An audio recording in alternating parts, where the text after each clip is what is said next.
So as a member of the military, I often have to leave work in my uniform. I go out to the airport, I go out to the grocery store, and lots of people stop me.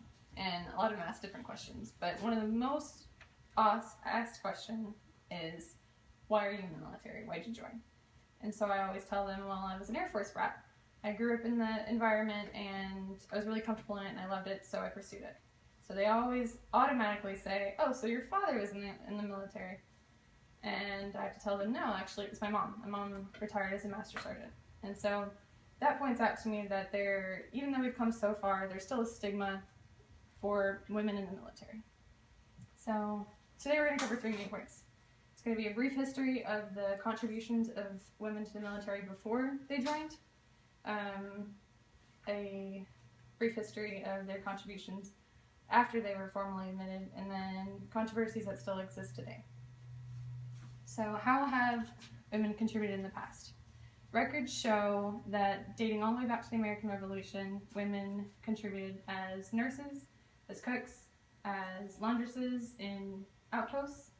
In the Mexican War and the Civil War, women also served disguised as men. They would disguise themselves and they would go to the front lines. Official Army Nurse Corps was established in 1901, closely followed by the Navy Army Nurse Corps in 1908. The first major contributions that women made were in World War I. The Army Nurse Corps, contributed 21,000 nurses, and 1,500 from the Navy nurses. They served stateside and overseas. During World War I, the Marines recruited 305, the Navy recruited 11,000, and the Army recruited 230 to serve in non-combat roles stateside so they could replace men to go serve combat roles overseas. Over 400 military nurses lost their lives in the line of duty in World War I. Contributions increased in number and significance after that. For instance, the Women's Army Auxiliary Corps, or WAC, the Women's Air Force Service Pilots, they were both established, giving women non-combat roles to serve in. All branches set to establish Reserve Corps that also gave women non-combat roles to serve in. The nearly 400,000 women served in non-combat roles in World War II. All but a few were mustered out after the end of the war, but even though the United States had its largest standing military during peacetime operations. It wasn't until 1948, with the Service Women's Reintegration Act, that women were given a permanent role in active duty and reserve positions in all branches of the military. In 1967, a 2% cap of the number of women serving, and a ceiling there was a ceiling placed on the highest rank that women were allowed to achieve, that was repealed.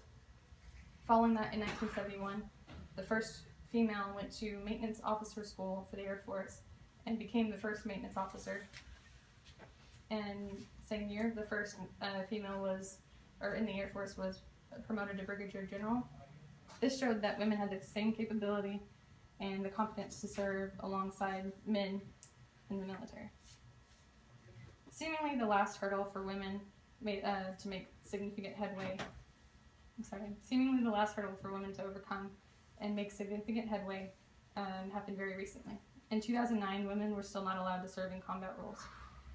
There was an article in the New York Times that covered a specialist, Veronica Alvaro. She won a Bronze Star for valor, fighting off insurgents as a machine gunner. Specialist Alvaro served as a machine gunner, as a truck commander, and as a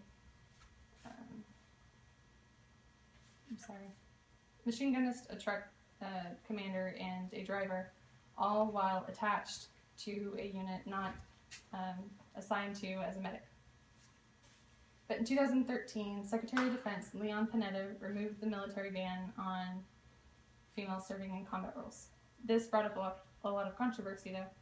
The controversies include the physical ability of women to serve, because they had to be able to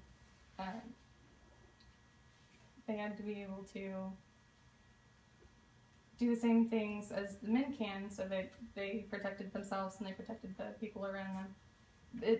Another controversy was the increased threat of sexual harassment that women were placed under in combat, and the separate living quarters, the difficulties that it would that came up to give them separate living quarters. Despite this, Marine and Army opened up 21 battalions and 132 military occupational safety positions to women. I know this is only scratching the surface of the women serving in the military and their contributions and their influences, but I will leave you with this.